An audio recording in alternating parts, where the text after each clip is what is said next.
ঢাকা 13 আসনের সর্বস্তরের জনগণ, সর্বস্তরের মানুষকে আমার পক্ষ থেকে স্পষ্ট বার্তা দিতে চাই যে আমরা এই বিষয়টিকে কোনোভাবেই বিনা চ্যালেঞ্জে ছেড়ে দিতে পারি না।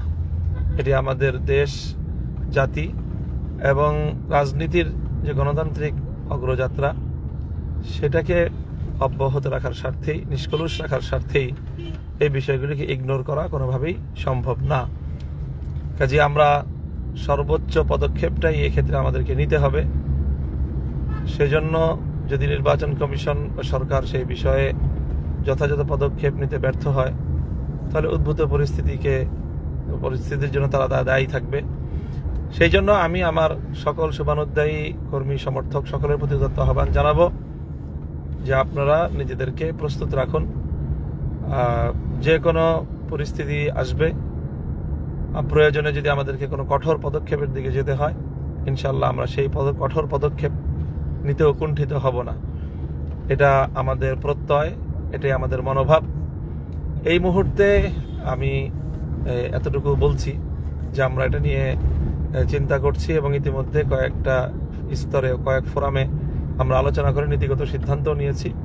এখন অবশিষ্ট ফোরামগুলিতে আলোচনা করে সকলের মতামত এবং সকলের বক্তব্য নিয়েই আমরা চূড়ান্ত আমাদের কর্মসূচি অথবা চূড়ান্ত পদক্ষেপের দিকে আমরা অগ্রসর হব, এবং সেটা ইনশাল্লাহ আজকালের মধ্যেই। তো আপনারা বিষয়গুলিকে নিজেদের আলোচনার মধ্যে রাখুন।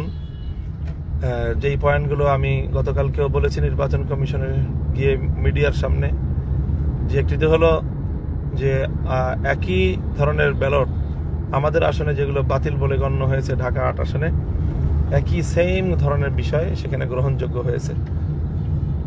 তো এই ধরনের দ্বৈত নীতি কোনোভাবেই আমরা মানতে পারি না। এরকম বৈষম্যমূলক ব্যবস্থা মির্জা আব্বাস সাহেব যেই কারণে ওনার ভোট গণ্য হবে, মামুনুল হকের ভোট সেই কারণে গণ্য হবে না কেন, এর জবাবদিহিতা নির্বাচন কমিশন এবং রিটার্নিং কর্মকর্তাদেরকে জাতির সামনে করতেই হবে, এবং সেই জবাব আমরা নিয়েই ছাড়বো ইনশাল্লাহ। সেজন্য আমাদেরকে যদি ওনারা কঠোর হতে বাধ্য করেন, তাহলে আমাদের পক্ষে তো কঠোর হওয়া ছাড়া কোনো উপায় নেই। আমরা চাই না দেশের মধ্যে কোনো ধরনের এই মুহূর্তে কোনো অস্থিতিশীলতা অথবা কোনো ধরনের উত্তেজনার সৃষ্টি হোক। এই জন্য আমরা গতকালকে তাৎক্ষণিক বলেছি, আজও বলছি, এবং আমরা লিখিত সকল প্রমাণাদি সহ তাদের কাছে বিষয়গুলো সাবমিট করব। এরপরেও যদি তারা এ বিষয়ে কার্যকর পদক্ষেপ গ্রহণ করতে গড়িমসি করে, তখন আমাদের যা করার আমরা ইনশাল্লাহ সেটাই করব। আমাদের সকল সমর্থক, ভালোবাসার মানুষ, দেশপ্রেমিক জনতা, ইসলামী জনতা, আপনাদের সকলকে সেটার জন্য পরিপূর্ণভাবে প্রিপেয়ার্ড থাকার আমি আহ্বান জানাচ্ছি।